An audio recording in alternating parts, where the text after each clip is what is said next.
Entre le gouvernement et des centrales syndicales, la trêve peut-elle tenir?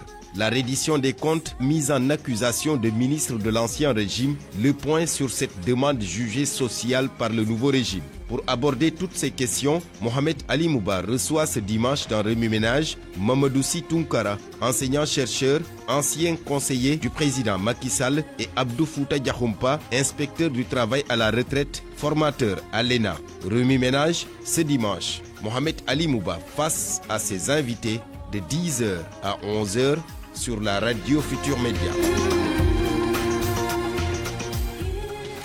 Hassan Diouf à la technique au micro, Mohamed Ali Mouba. Mesdames, Messieurs, bonjour, merci d'avoir choisi la radio Futur Média. Nous émettons en direct de Dakar. Avant de commencer notre émission, nous tenons vraiment donc à exprimer nos plus sincères condoléances aux familles des victimes de l'accident tragique survenu, vous le savez, hier à Vélingara. Des enfants qui étaient qui étaient partis pour un simple voyage d'études ont eu leur destin brisé. Ils ont vu leur destin brisé lorsqu'un camion les a violemment percutés. Vous le savez, le bilan est lourd, 2 morts aux dernières nouvelles, les blessures graves et l'émotion immense. Comme vous l'avez sans doute constaté dans les médias et les réseaux sociaux, le centre de santé de Vélingara, totalement débordé, n'a pu faire face à l'affluence. Les blessés ont dû être évacués vers la région de Tambacounda et de Kolda. Ce drame remet bien sûr encore sur la table une exigence initiale, l'érection d'un hôpital digne de ce nom dans ce département enclavé aux confins de 4 frontières, souvent oublié des grandes politiques sanitaires. Nous pensons bien sûr à ces enfants, à leurs parents et aux enseignants et à tous ceux qui aujourd'hui soignent dans l'urgence, ce que l'État tarde à anticiper nos prières. Un pacte pour calmer le jeu social. Le nouveau gouvernement a signé, vous le savez, un accord de stabilité avec les principales centrales syndicales, engageant une trêve de 3 mois sans grève majeure, une pause dans un climat social souvent agité. Mais cette paix est-elle réelle ou fragile? Déjà, des syndicats comme le Sudjust, le CS, le SALS, et en tout cas des syndicats de l'éducation prennent leur distance. Ils ne se sentent ni concernés ni liés. Pendant ce temps, les déflatés de la fonction publique manifeste foulard rouge au cou, casserole en main, cercueil symbolique sur les épaules. Et pendant qu'on tente de pacifier le social, le climat médiatique est lui aussi en zone grise. Le rapport de Reporters sans frontières fait grimper le Sénégal de 20 places dans le classement mondial. Une bonne nouvelle en apparence, mais qui interroge quand même dans un contexte où la presse est bousculée, convoquée, suspendue, surveillée. Ce matin donc, on remue tout cela avec nos invités. Mamadou Sy Tounkara, bonjour. Bonjour. Vous êtes enseignant, chercheur, ancien conseiller du président Macky Sall. Bienvenue. Merci à vous et bonjour à tous les auditeurs de la RFM. En face de vous, Abdou Fouta Diakhoumpa, il est inspecteur du travail à la retraite. Bonjour, inspecteur. Bonjour et bonjour à tous les auditeurs de RFM. Alors donc, Abdou Fouta Diakhoumpa, pourquoi ce pacte social maintenant? Est-ce un vrai changement de méthode ou une manœuvre politique? Il faudra d'abord saluer l'avènement de ce pacte et dire que ce n'est pas une nouveauté dans la mesure où on a connu cela. En 2014 même, avec Macky Sall, dans le passé. Et dire que je crois que les effets produits par le pacte sous Macky Sall, ces effets n'étaient pas énormes. Donc espérons que pour cette fois-ci, on aura des résultats, en tout cas que l'attente des signataires et de toutes les personnes concernées, cette attente ne serait pas vaine. Mais il faudrait, quand on interroge le pacte, quand on le lit attentivement, déceler des choses qui certainement peuvent poser problème. Je ne sais pas si c'est le moment pour en discuter tout de suite ou faudrait-il encore attendre dans le développement? Faudrait-il peut-être un peu introduire avant... Alors, j'en releverai certainement 3. La généralisation de l'indemnité de logement pour tous les agents de l'administration publique, je crois que ça n'a pas été bien pensé, compte tenu du fait que l'indemnité de logement a été octroyée à l'origine, et c'est ça sa finalité, à ceux qui utilisent leur logement pour le travail. Autrement dit, un enseignant prépare ses leçons, ses cours, corrige ses élèves, les devoirs de ses élèves à la maison, donc il a normalement besoin de cela. Quelqu'un qui est dans une structure sanitaire, qui fait des gardes, ou dont l'éloignement poserait des problèmes pour une intervention efficace, pourrait se voir octroyer une indemnité de logement. Dans la mesure où une indemnité de logement, c'est pour compenser une suggestion. C'est ça le sens d'une indemnité. Maintenant, quand vous l'octroyez à quelqu'un qui n'en a pas droit, en tout cas dont le justificatif pourrait poser problème, on devrait l'appeler prime. Alors, l'octroyer à tous les agents de la fonction publique, donc, me semble être en tout cas mal pensé. Le deuxième aspect du problème, c'est cette retraite à 65 ans. On ne peut pas être dans un pays où le chômage des jeunes pose un énorme problème. Chaque année, on a de plus en plus de jeunes. Quand on interroge notre démographie, on se rend compte que les jeunes constituent presque 70% de la population. Peut-être même un peu plus, oui. Alors, vouloir maintenir les gens jusqu'à 65 ans pose un énorme problème, dans la mesure où rien ne le justifie. En dehors peut-être de l'égoïsme de certains adultes qui ne veulent pas aller à la retraite et céder leur place aux plus jeunes. Compte tenu aussi du fait que plus on avance en âge, moins on est efficace. Ça, tout le monde le sait, c'est pour certains métiers. C'est pourquoi on a eu à penser en 2004-2005 à sérier les travailleurs en 3 catégories. C'est quand on devait passer de la retraite à l'âge de 55 ans à 65 ans. Tout le monde se souvient qu'on avait sérié les travailleurs en 3 catégories. Parce que ce dont la tâche demande des efforts physiques ou mental intense, vouloir l'envoyer à 65 ans poserait énormément de problèmes. Très bien. Alors donc, on va... Je peux terminer le troisième et dernier point, oui. C'est l'affaire des greffiers. On ne peut pas, comme ça, se lever un bon jour, intégrer dans une hiérarchie supérieure des gens qui, de par leur formation et par leur diplôme, étaient dans une hiérarchie inférieure sans pour autant passer par une formation.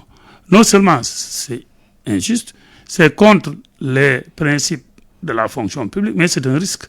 C'est un risque parce que, qu'est-ce que ça veut dire? Ça veut dire que les professeurs de l'enseignement moyen vont se lever demain pour dire on nous intègre dans le corps des professeurs de l'enseignement secondaire. Parce que c'est le même problème qui se pose. C'est des gens qui avaient le bac, qui étaient formés 2 ans au CFJ, à l'ENAM ou au CFPA. Maintenant, on a créé un nouveau corps des administrateurs des greffes. On dit, bon, il y a un pas pour ces gens, nous aussi, on va franchir un pas sans pour autant suivre la formation. Si je résume, vous voulez nous dire que le pacte a été à peu près mal pensé et peut-être qu'il ne pourra pas tenir. C'est ce que vous voulez nous dire? Ce que je veux dire, c'est qu'il y a beaucoup de points dans ce pacte, des accords, des attentes, des vœux qui poseront plus tard des problèmes. Très bien. Alors, donc je me tourne du côté de Mamadou Sy Tounkara. Je l'ai dit, il est enseignant-chercheur, il est un homme de médias aussi. Ancien aussi conseiller du président Macky Sall. Dites-moi, professeur, quelle lecture politique faites-vous de ce pacte? Est-ce une réponse à la pression sociale ou une tentative de reprise en main des syndicats? Oui, c'est tout en même temps. Un pouvoir, quel qu'il soit, c'est que la stabilité est le socle sur lequel il doit tenir pour quelque programme qu'il soit.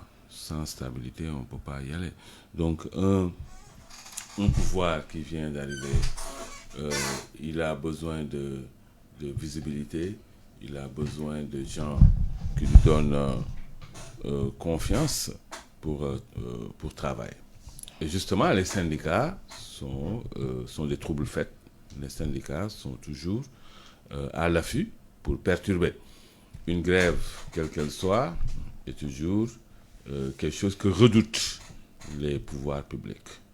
On se rappelle, avec le président Wade, il se dépêchait toujours à dire, bon, il faut pacifier le front social, et puis signer. Bon, il faut signer. L'essentiel, c'est que le front social soit pacifié, parce que c'est bon pour rien du tout. Ce n'est pas bon pour l'économie, ce n'est pas bon pour le secteur concerné. Amadou Ciss Tounkara a signé un pacte social apparemment sans consensus. Est-ce un pacte ou un pari? Mais oui, c'est un pacte parce que cela a été signé. Mais moi, ce que je dis de ce pacte, c'est ce que j'avais dit sur le pacte de Macky Sall. Ça ne marche pas. En 2014. Ça ne marche pas. Des choses comme ça ne marchent pas. Le pouvoir essaie de louvoyer. Le pouvoir essaie de jouer à maîtriser la situation, mais ça ne peut pas marcher, vu que cela est contraire à l'esprit syndical. On a entendu des syndicalistes dire qu'ils n'étaient pas concernés. Je le cite, oui. Le SAES, le CELS, le Sud-Just, peut-être d'autres aussi. Cela est contraire à l'esprit syndical. L'esprit syndical, c'est de travailler dur pour que les intérêts matériels et moraux des travailleurs soient préservés. Et ces intérêts-là, par définition, aujourd'hui, ils ne le sont pas. Et demain, ils vont bouger. Ils sont mouvants, ces intérêts. Donc, on ne peut pas aujourd'hui couler dans un moule des intérêts qui bougent. C'est impossible. Donc, avec Macky Sall. Et d'ailleurs, pourquoi ce pacte ne va pas marcher? Parce que, il est identique au pacte de Macky Sall. Si on intègre les défauts congénitaux que l'inspecteur Diakhoumpa vient de souligner, c'est la même chose. Ça n'avait pas marché chez Macky Sall et ça ne marchera pas ici. Et vous l'avez dit vous-même, Alima, que des syndicats majeurs, Sud-Just, CELS, disent non, nous ne sommes pas concernés. Parce que ceux qui ont signé ce pacte-là, mais comment ont-ils pu? Comment ont-ils piétiné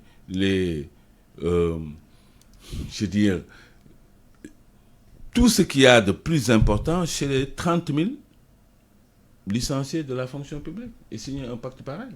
Avant de signer ce pacte-là, ils auraient dû exiger que ces gens soient réintégrés. On a entendu, on a entendu, c'est en tout cas, c'est ces gens-là. À minima, que ces gens-là, qu'ils aient eu un accompagnement social. Ils ont élevé la voix le 1er mai, ils ont porté un cercueil, ils ont fait un concert de casseroles devant le ministre du Travail. Quand vous licenciez les gens, il faut impérativement le faire dans le cadre d'un plan social. Et le plan social, non seulement il prend en compte les intérêts des gens, mais il les accompagne. On ne peut pas licencier des CDI. Au moins, les patrons syndicaux, là, ils auraient dû exiger que les CDI soient réintégrés, parce que c'est totalement illégal. C'est dans le pacte, hein? La réintégration. Oui, mais ils n'ont pas été réintégrés. Ces gens sont là, et ils ont porté même un cercueil, symbole de leur mort socio-économique. Comment des responsables syndicaux peuvent-ils signer un pacte dans l'intérêt des travailleurs alors que des CDI sont licenciés sans autre forme de procès par l'État? Moi, à mon avis, l'État du Sénégal aujourd'hui va dans un sens simple, très simple pour eux. C'est que nous devons maîtriser les syndicats, nous devons maîtriser la presse, nous devons tout maîtriser, nous devons tout contrôler pour asseoir ce que nous voulons, nous. Maintenant, qu'est-ce qu'ils veulent? On a parlé d'un projet qu'on ne voit pas encore, on a parlé de solutions qui ne sont pas encore là, mais ils sont en mode contrôle. Il faut contrôler la presse, il faut contrôler les syndicats pour dérouler leur agenda, qu'on ne voit pas encore. Alors, je me tourne du côté d'Abdou Foutaye Diakhoumpa. Vous avez vu beaucoup de choses. En tout cas, vous êtes un inspecteur du travail averti. Vous avez vu des grèves passer. Vous avez vu aussi le corps social très bouillonnant. Dites-moi très rapidement, est-ce que on peut soupçonner une déconnexion entre les syndicats et les centrales? Oui, mais vous savez, une centrale, c'est comme un État fédéral, et les syndicats, ce sont les États fédérés. Quand vous prenez les États-Unis, il y a des pouvoirs que les États fédérés ont donnés, octroyés, alloués à l'État fédéral, tout en conservant une certaine autonomie, autrement dit, un certain nombre de pouvoirs. C'est la même chose au niveau des syndicats. Les revendications sectorielles sont laissées aux syndicats. Lorsque les syndicats de base qui constituent les centrales, parce que la centrale n'a pas de force, ce sont les syndicats de base qui constituent la force. Alors, le jour où ces syndicats de base, comme le SAES, qui est dans une centrale, verront que ce que fait la centrale ne les arrange pas, mais ce qui est sûr, c'est qu'il y aura une déconnexion. Autre chose, c'est que ce que semblent ignorer les dirigeants des centrales, c'est que les travailleurs eux-mêmes, à la base, ont des besoins à satisfaire. Que lorsque ils sont sûrs que la tendance de la centrale ne les arrange pas, la plupart du temps, rien ne peut les empêcher de poser des doléances, d'aller en grève, de perturber le climat social. Même au sein de l'entreprise elle-même. Par conséquent, je crois que l'essentiel devait être de voir a priori, avant de se presser, est-ce que ce que nous allons signer arrange ce qu'ils nous ont mis là. La première des choses. Parce que si, au fond, ça n'arrange pas ce qu'ils les ont mis là, ce pacte n'aura aucun effet, comme l'a souligné M. Tounkara tout à l'heure. L'autre aspect du problème, c'est que l'État cherche une trêve de 3 ans. Mais est-ce qu'au fond, ceux qui doivent accorder la trêve, les travailleurs, pourront attendre 3 ans pour voir l'essentiel de leurs préoccupations qu'ils posent et qui ont fait l'objet d'accords depuis Wade, non satisfaits. C'est ça le problème qui se pose. Parce que souvent, vous faites des choses pensant que vous allez gagner, alors qu'au fond, il y a une accalmie précaire, sommaire, et que le bouillonnement est là comme une braise sous la cendre. Quel est le pari que viennent de faire les nouvelles autorités? C'est un pari à risque, vous voulez dire? Non, mais il n'y a qu'une répétition. Hein. Quand vous voyez sous Wade, sous Macky, sous Diomaye, c'est la même chose. Ils ne font que répéter les mêmes choses, peut-être souvent sous un vernis autre. Je veux dire, ce pacte existait, ça n'a rien réglé.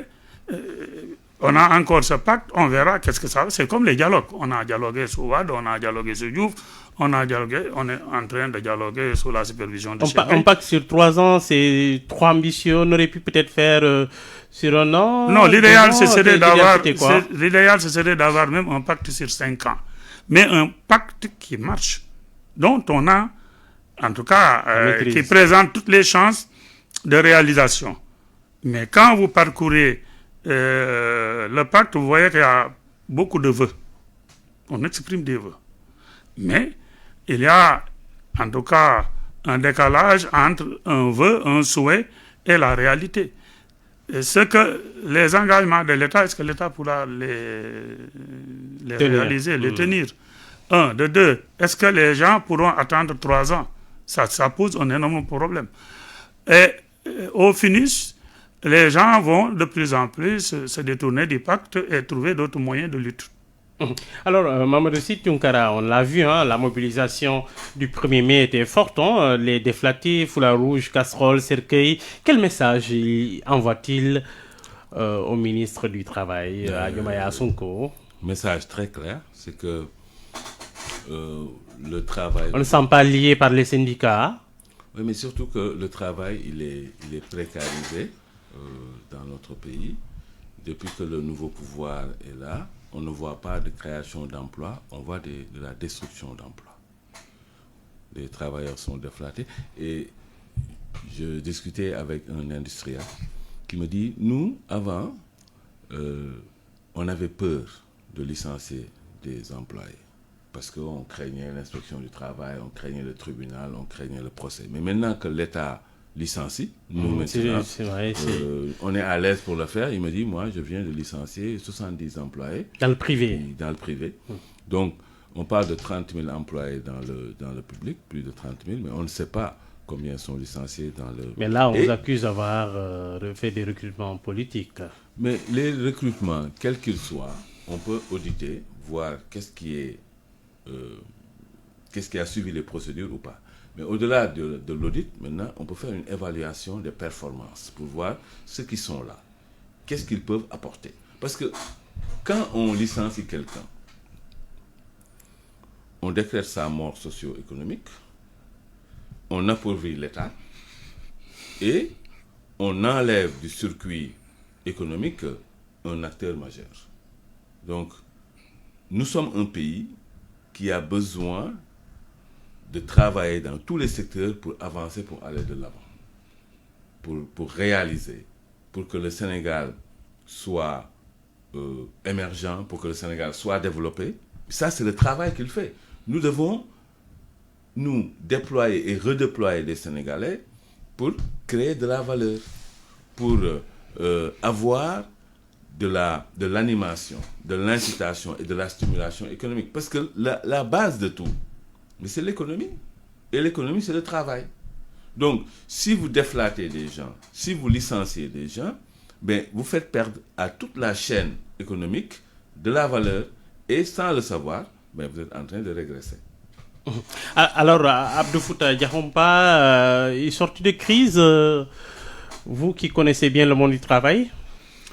Je crois que, d'abord, je vais parler de la manifestation qui a eu lieu devant le ministre Abass Fall pour dire que je crois que c'est parce qu'il a voulu que ça s'est passé, d'abord, parce que les politiciens aiment le buzz, on en parle, tout le monde en parle.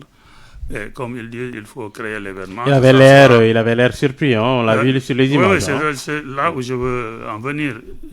Il faut créer l'événement, que ça soit favorable ou défavorable. L'essentiel, c'est qu'on parle de vous pour les politiciens. Donc, le deuxième aspect, c'est que c'est une confirmation de la liberté de manifestation, la liberté d'expression, qui profite plus ou moins au régime. Maintenant, ça m'étonnerait, moi, qui connaît bien le monde du travail, que la police sénégalaise ne soit pas au courant de cette manifestation bien auparavant. Souvent, on peut ne pas aimer la police à cause de la brutalité lors des manifestations, surtout. Mais tous les Sénégalais admettent que leur police est l'une des meilleures polices du Sénégal. Et quand on le dit, ce n'est pas les corps de police médiatisés, GMI, DIC ou cybercriminalité, c'est la direction de la surveillance du territoire qui s'occupe de ça. Ce qui veut dire que ça m'étonnerait que les hommes du général de police Mendy ne soient pas au courant bien avant de cette manifestation.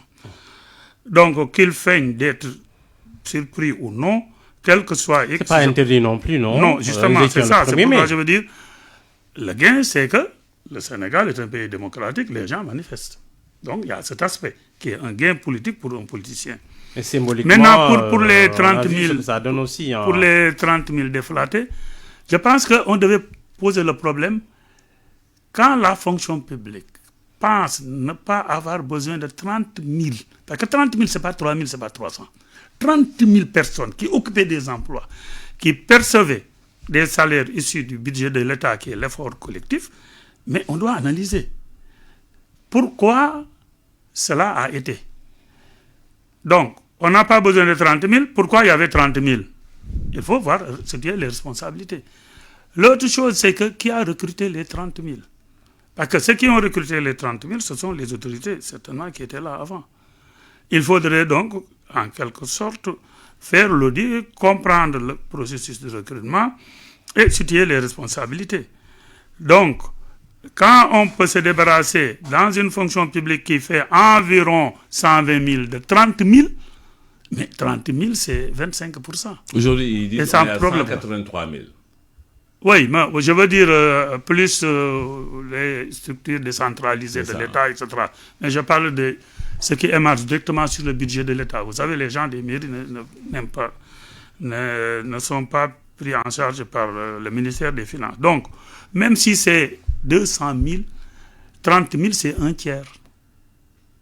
C'est un sixième, excusez-moi, c'est un sixième. Donc, ça pose un problème dans la gestion des ressources humaines publiques. Alors, donc, par conséquent, si il est démontré que ces gens, on n'en avait pas besoin, ils sont là, bon, on peut concéder à l'État de se débarrasser de ces gens. Mais on ne se débarrasse pas d'une façon abrupte des gens qui travaillaient, qui avaient des projets. Imaginons si quelqu'un avait un prêt bancaire pour construire sa maison. Ça veut dire qu'il perd sa maison. Par conséquent, je crois qu'il faudrait qu'on évalue la situation pour qu'une pareille chose ne se reproduise pas, pour qu'en avril 2029, qu'on ne revienne pas pour nous dire au niveau de la fonction publique, il y a 12 000 personnes de plus. Mais on ne se débarrasse jamais d'un Sénégalais. On ne doit pas se débarrasser d'un Sénégalais. Il y a trois choses qu'un État a l'obligation d'éviter. C'est la mort d'une personne, quel qu'il soit, il est sénégalais. C'est l'emprisonnement d'une personne. C'est aussi la fermeture d'une entreprise ou la perte d'un emploi. Un État doit faire tout ce qu'il faut, tout ce qu'il peut, tout ce qu'il faut pour que cela n'arrive pas. Sans vous couper, je vais vous confirmer, l'article 1er de la loi 97-17 du Code du travail consacre ce que vous venez de dire, que l'État doit faire l'effort pour trouver de l'emploi aux gens et garantir la pérennité de cet emploi. Terminé, Mamadou Sitinkara. Donc, c'est anti-économique, c'est illégal, c'est dans l'intérêt de personne, ce n'est pas dans l'intérêt du Sénégal et des Sénégalais que les Sénégalais perdent leur emploi. C'est une catastrophe. Cela ne devrait jamais arriver. Personne ne va faire campagne. Et là, je voulais juste faire une petite entorse et revenir sur ce qu'on disait sur le pacte syndical. Les actuels dirigeants du Sénégal étaient des syndicalistes. Ils avaient créé le syndicat des impôts et domaines. Je peux parier, ma main à couper, que s'ils étaient toujours syndicalistes, jamais ils n'auraient accepté de signer ce pacte-là. Jamais ils ne l'auraient accepté. Parce que ce pacte est anti-syndical. Ce pacte n'est pas dans l'intérêt des travailleurs. Okay? Ce pacte, parce qu'un politicien, un pouvoiriste, il va toujours essayer de tirer la couverture de son côté. Ça, on le comprend. Mais ce n'est pas dans l'intérêt des travailleurs. Alors, pour ce qui est maintenant des travailleurs, un État doit avoir comme impérium de créer de la richesse, de créer des emplois.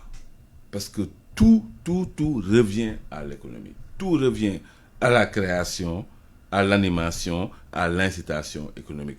L'État, ce qui enrichit l'État, et l'État doit travailler à s'enrichir. Ce qui l'enrichit, c'est la formation brute de capital fixe, c'est-à-dire l'investissement. Et l'investissement, le premier investissement, c'est l'investissement humain sur les hommes. Et le premier investissement humain, c'est la formation. Et ensuite, vient le travail. Donc, si vous, quel que soit le pouvoir que vous avez, si vous travaillez à piéger le travail lui-même, à mettre en prison les hommes d'affaires, à fermer les entreprises de presse, à déflater des dizaines de milliers de vos propres fonctionnaires, moi, je ne suis pas étonné que le Premier ministre parle d'État en faillite. Très bien. Alors, on va avancer un peu. Le Sénégal qui grimpe de 20 places dans le classement de Reporters sans frontières.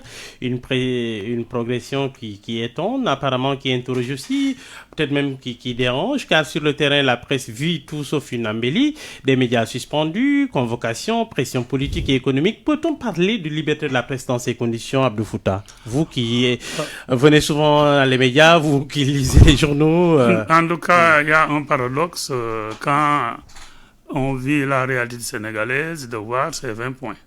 Maintenant, quels sont les critères, quels sont les acteurs qui ont eu à participer à cette embellie, je les ignore. Mais quand on vit la réalité sénégalaise, on se pose des questions sur cette avancée de 20 points. Mais souvent, un État a besoin, du point de vue diplomatique et relations extérieures, disons, de notation pareille, en tout cas, que des organismes extérieurs disent du bien de cet État. Mais ma conviction profonde, c'est que je ne crois pas que l'État mérite...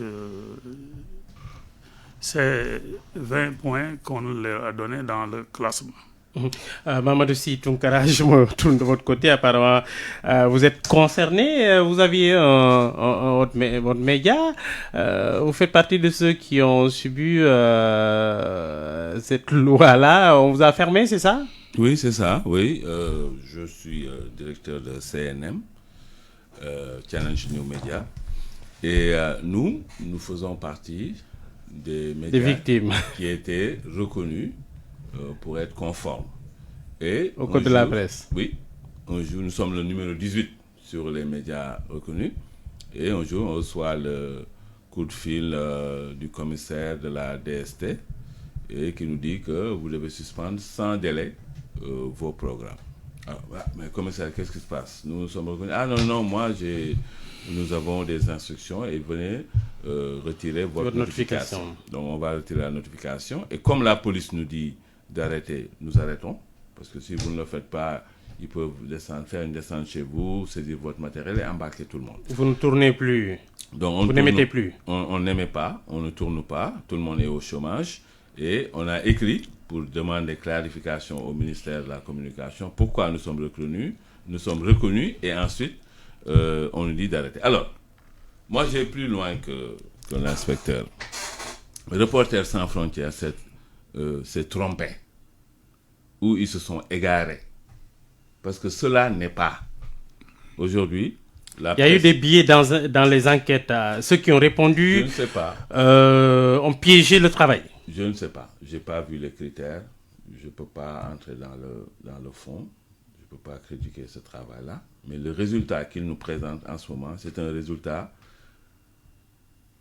Ils se sont trompés. Dans la méthodologie? Je ne connais pas la méthodologie, c'est ça que je dis. Mais je vais dans le sens de l'inspecteur et un peu plus loin. Je dis, le résultat, nous, ce que nous vivons aujourd'hui, moi en tant que patron de presse, je vis le contraire de cela. Quand je venais à Challenge New Media, quand j'ai pris la direction, j'avais 35 employés. J'en ai licencié 27. Moi qui vous parle. Ah oui? Ah oui. Qu'est-ce qui s'est passé? Motif économique? Oui, motif économique. Parce que l'État du Sénégal refuse de nous payer les factures qu'il nous doit.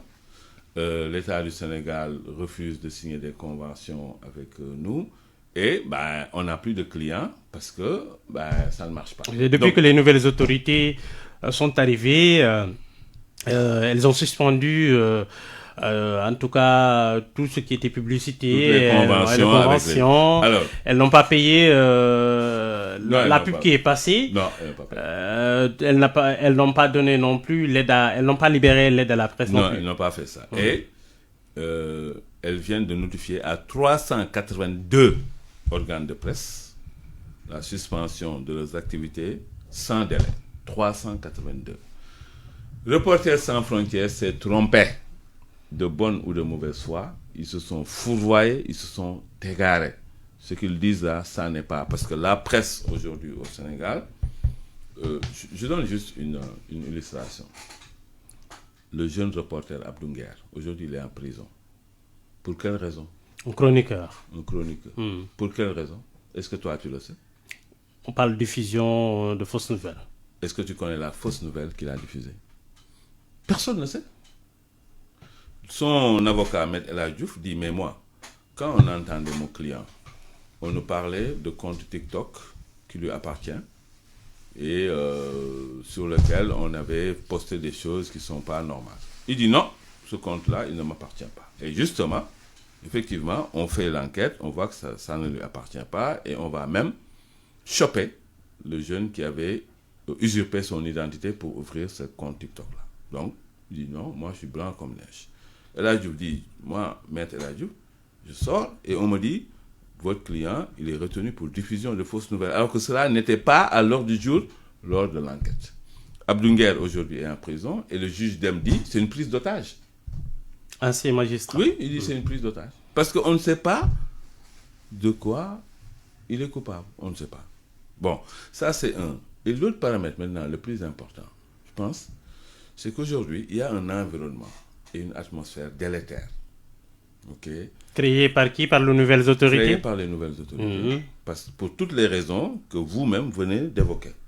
Suspension des conventions, suspension de la pub, suspension des paiements que l'on vous doit. Et aujourd'hui, l'État est en porte-à-faux avec l'esprit et la lettre de la Constitution. La Constitution du Sénégal, dans son article 11, dit que l'ouverture d'un organe de presse n'est soumise à aucune autorisation préalable. Donc, l'esprit du législateur est très clair. Vous pouvez ouvrir votre organe de presse et l'État doit vous accompagner pour vous mettre à jour. Moi, je n'ai jamais vu l'État du Sénégal, avec le nouveau ministre de la Communication, dire aux médias, vous tous, vous devez être conformes aux règles modernes de collecte, de traitement et de diffusion de l'information. Je vais vous accompagner. Vous allez tous être en règle administrativement et tout ce dont vous avez besoin comme outil, je vais le mettre à votre disposition pour que votre travail se fasse de la manière la plus optimale. Non, l'État vient, dit, voilà les normes. Il faut venir déclarer votre existence. Non, la Constitution dit, ce n'est soumis à aucune déclaration. Vous dites le contraire de ce que la Constitution a dit. Vous êtes en porte-à-faux avec la Constitution. C'est anticonstitutionnel, c'est illégal. Et après, vous dites non, vous tous là, vous n'êtes pas conformes, vous fermez vos portes. Allez au chômage, ne faites plus votre travail, ce n'est pas mon problème. Un État ne doit pas fonctionner ainsi. Un État doit fonctionner dans le sens de la collaboration effective avec tous les acteurs pour que tout le monde se sente bien, pour que tout le monde se sente mieux et meilleur. Et aujourd'hui, la presse ne le sent pas et Reporters sans frontières, ils se sont lourdement trompés. Sur le cas du Sénégal. C'est ce que je dis, sur notre classement-là.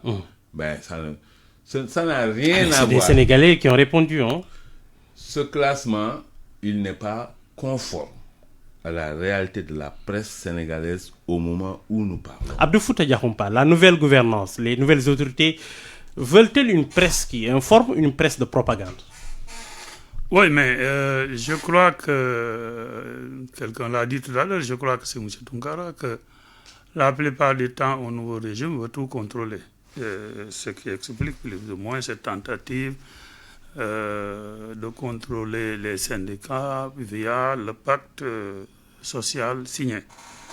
Et donc, qu'est-ce qui peut poser un problème au nouveau régime à l'heure actuelle? Ce sont les syndicats, c'est la presse. Parce que les partis politiques, l'opposition presque inexistante à l'heure actuelle, si on dit simplement la vérité. Et quel est le parti qui s'oppose vraiment à l'heure actuelle au Sénégal? Il n'y a qu'un parti. Il y a des hommes politiques, comme ce député de Thiès, qui fait plus ou moins le buzz à l'Assemblée nationale et qui appartenait naguère à l'ancien régime. Ça veut dire quoi? Ça veut dire que, bon, tout ce qui peut entraver ma marche, je vais lever cela comme si c'était un obstacle. Je crois que c'est ça l'intention à l'heure actuelle. Sommes-nous dans un régime autoritaire? Je ne dirais pas nous sommes dans un régime autoritaire, mais nous avons un dirigeant autoritaire qui pense que c'est... Qui, Diomaye ou Sonko? Ah, mais évidemment, ça ne peut pas être Diomaye, ça ne peut être que Sonko, parce que Diomaye, on l'entend presque jamais. Donc, ça veut dire qu'il pense que la plupart du temps, il faut plus de la rigueur que de la diplomatie. Alors qu'un pays comme le Sénégal a toujours été dirigé avec de la diplomatie interne, autrement dit le dialogue, la concertation, etc. Et du tact. Ce que je veux dire, c'est que ni sous Diouf, sous Senghor ou sous Wade, on aurait fait ce qu'on a eu à faire avec ces 382 organes de presse. Vous voulez dire que nous avons reculé? En tout cas, si on n'a pas reculé, en tout cas, on piétine. Et si on laisse faire les choses, on ira vers une situation, en tout cas, grosse de tension sociale dans ce pays. Imaginons 30 000 fonctionnaires, enfin, agents publics, pas les fonctionnaires, plus 382 médias. Même si chaque média utilise 2 personnes, vous voyez ce que ça fait. Et la plupart du temps, les gens ne sont pas seuls parce que derrière eux, ils ont une famille. Voilà ce qui pose le grand problème. Donc, le régime, je pense, en arrivant, devait faire de ces organes de presse des partenaires, les encadrer, les accompagner Au lieu de dire, oui, vous êtes nombreux, il y a des gens qui ne sont pas conformes, donc tous les moutons noirs dans le troupeau blanc, je vous extirpe. En tout cas, c'est ce que je pense à ce niveau. Mamadou Sy Tounkara, comment peut-on expliquer Ousmane Sonko Ndioma est formé à l'École nationale d'administration, ce qu'il y a en tout cas de plus prestigieux au Sénégal, des gens aussi nés dans les années 70, peuvent-ils se comporter comme ça, comme si on était dans les années 70, peut-être même 60, sous l'ère Léopold Sédar Senghor? Le Premier ministre tient souvent des propos qui sont très autoritaires. Par exemple, nous allons les effacer. Dans un pays quand même qui a une tradition démocratique. Qu'est-ce qui s'est passé? Zéro tolérance. Ça, c'est des propos qui montrent de la colère. Une forme de haine qui sont toujours préjudiciables. L'ENA, moi j'avais écrit au président Macky Sall quand j'étais conseiller. Lorsque la France s'apprêtait à supprimer son ENA, j'avais écrit au président de la République qu'il faut supprimer l'ENA. Ah oui? Il faut supprimer l'ENA. Il faut supprimer l'ENA. Le président Macron est sorti de l'ENA,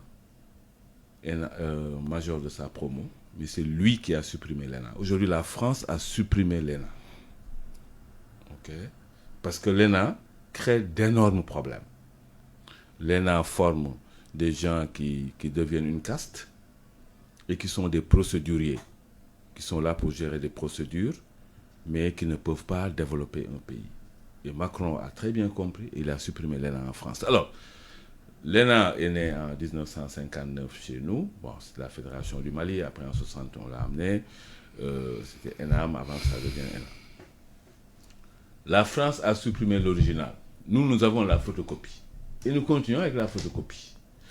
Ceux qui sortent de l'ENA, tous les gens qu'on appelle fonctionnaires milliardaires sont sortis de l'ENA. Pourquoi? On leur apprend à être milliardaires là-bas. Le système qui le leur permet. Ce système-là. Ah mais on leur enseigne pas ça. Je parle sous le contrôle de Abdou Fouta Diakhoumpa qui intervient à l'École nationale d'administration. En tout cas, tous ceux qu'on accuse aujourd'hui d'être des fonctionnaires milliardaires sont sortis de l'ENA. Et c'est eux-mêmes qui s'accusent entre eux. Ceux qui les accusent, parce que moi je ne connais pas de fonctionnaires milliardaires. Je n'ai jamais vu le compte bancaire de quelqu'un pour savoir s'il est milliardaire ou pas. Mais c'est entre eux qui s'accusent. Wali Bodian, directeur du port, qui accuse, c'est lui qui a amené ce terme-là, les fonctionnaires milliardaires. Lui, il est sorti de l'ENA. Il accuse des autres ENAC d'être fonctionnaires milliardaires. Et l'ENA, aujourd'hui, pose un problème réel, parce que la formation n'est pas en conformité avec les réalités objectives de développement. Les besoins de développement de ce pays-là ne sont pas pris en compte par l'ENA. À l'ENA, on apprend à gérer les procédures que la colonisation nous a léguées. Et aujourd'hui, le niveau de français, le niveau de langue de ceux qui sont sortis de l'ENA est juste catastrophique. C'est une catastrophe absolue.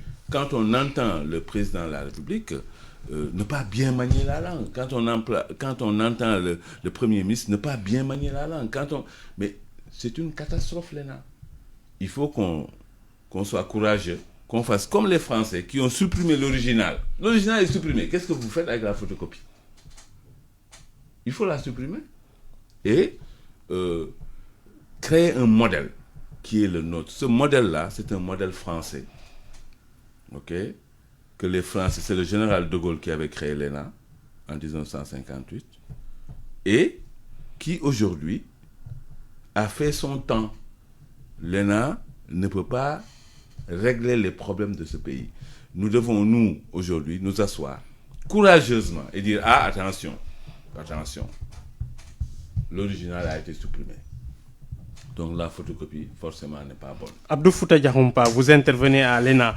Oui. Vous avez entendu Mamadou Sy Tinkara demander la suppression pure et simple de l'École nationale d'administration du Sénégal, qui forme des milliardaires et qui ne peuvent pas répondre aux besoins de développement de notre pays. Oui, je crois que souvent quand les gens sont loin de la réalité, ils ont une vision tronquée de la même réalité. Je suis le président de l'association des brevetés des écoles nationales d'administration et de magistrature. Donc, qui regroupe tous ceux qui sont sortis de l'ENAM, de l'ENA et du CFJ et qui le veulent bien. Donc, je suis breveté de cette école, je suis le président, j'interviens, j'enseigne à l'ENAM, enfin ENA, excusez-moi, et j'enseigne au CFJ. Demain, 16h, si je serai au 16h, 18h, je serai au CFJ pour y dispenser un cours. Vous formez des procéduriers. Oui, c'est là où je veux venir. Demander la suppression de l'ENA, c'est demander la suppression de l'École nationale de police, de l'École de gendarmerie, de l'École nationale de développement sanitaire et social, de l'école qui forme les instituteurs. Des gens disent ceci, c'est demander la suppression du ceci. Que fait l'ENA? Tous les fonctionnaires, l'orthodoxie voudrait qu'elle soit issue d'une école nationale de formation qui forme pour un cadre, pour un corps bien déterminé. ENDSS, avant, c'était l'école des infirmiers d'État qui était au niveau de l'hôpital Le Dantec, forme les infirmiers, forme les sages-femmes. Après, forme les assistants sociaux. Le CESTI forme les journalistes. Mais l'ENAM forme des fonctionnaires. Comme l'école de police forme dans les différents corps de police. Mais on a vu quand même qu'en France, il y a eu Macron a eu quand même. Oui, mais vous savez, je ne suis pas nationaliste, ni chauvin, ni anti-français, mais je pense que vouloir toujours prendre référence sur la France me pose un problème, en tout cas moi intellectuellement. Dire que l'ENA ne forme que des procéduriers, mais c'est parce que la fonction publique, ce sont des procédures. Mais c'est ça. On ne forme que pour l'administration publique. Et ce n'est pas l'ENA qui détermine la formation. Ce sont les directions nationales, les ministères qui demandent à l'ENA, chaque année, j'ai besoin de 13 inspecteurs des douanes, on forme des inspecteurs des douanes. Et on ne forme pas des inspecteurs des douanes sans l'aval de la direction nationale des douanes, qui participe à l'élaboration des programmes. Donc, vouloir reprocher aux sortants de l'ENA de n'être pas... Cette incapacité à penser le système et à se projeter, peut-être ça aussi. De ne pas pouvoir régler les problèmes du pays, c'est que dans aucun pays du monde, une école ne règle les problèmes. Dans aucun pays du monde, aucun corps ne règle les problèmes du pays. Ce sont les populations, le peuple qui règle ses propres problèmes. Maintenant, quant à dire fonctionnaires milliardaires, je crois que ça aussi c'est trop dire, et peut-être il l'a dit quand il était dans l'opposition, qu'il voulait accéder au pouvoir, et il faisait feu de tout bois. Mais quand on dit, au niveau de l'ENAM, il y a combien de corps? Il y a 11 corps. Enfin, quand on dit l'ENAM, plus CFJ. Alors, quels sont les corps où on retrouve des milliardaires? Ce sont les corps des services financiers.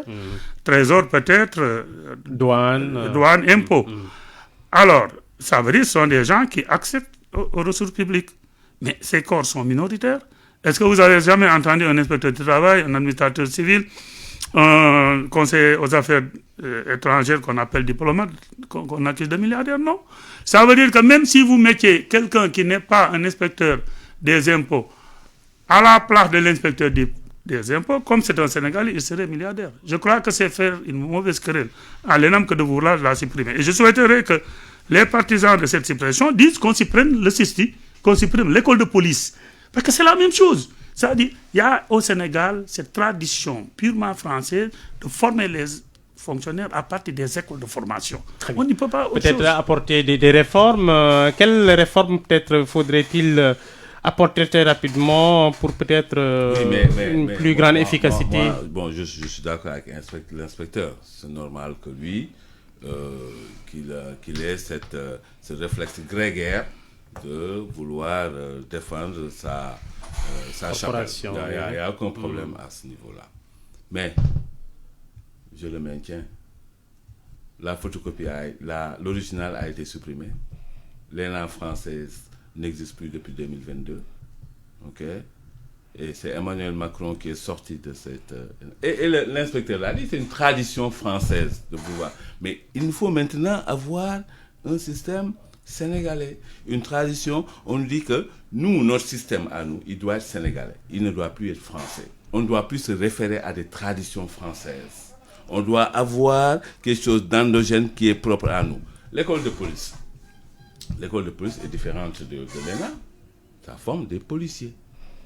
Ça forme des policiers. L'école de gendarmerie forme des gendarmes. Ça, je veux dire, c'est une amalgame qui n'est pas acceptable. Ce qu'il faut faire, c'est repenser. En quelques secondes, oui. C'est repenser, nous, cet amalgame. C'est un amalgame. C'est ce qu'il faut faire, c'est repenser, nous, tout ce système-là que les Français nous ont légué. Et essayer de l'adapter à nos réalités de développement, qu'on n'en soit plus uniquement à gérer des... dañu yeewu démb ànd ak kii naqar ndax daal dañoo gis néew kii demee na taw Omar Sow di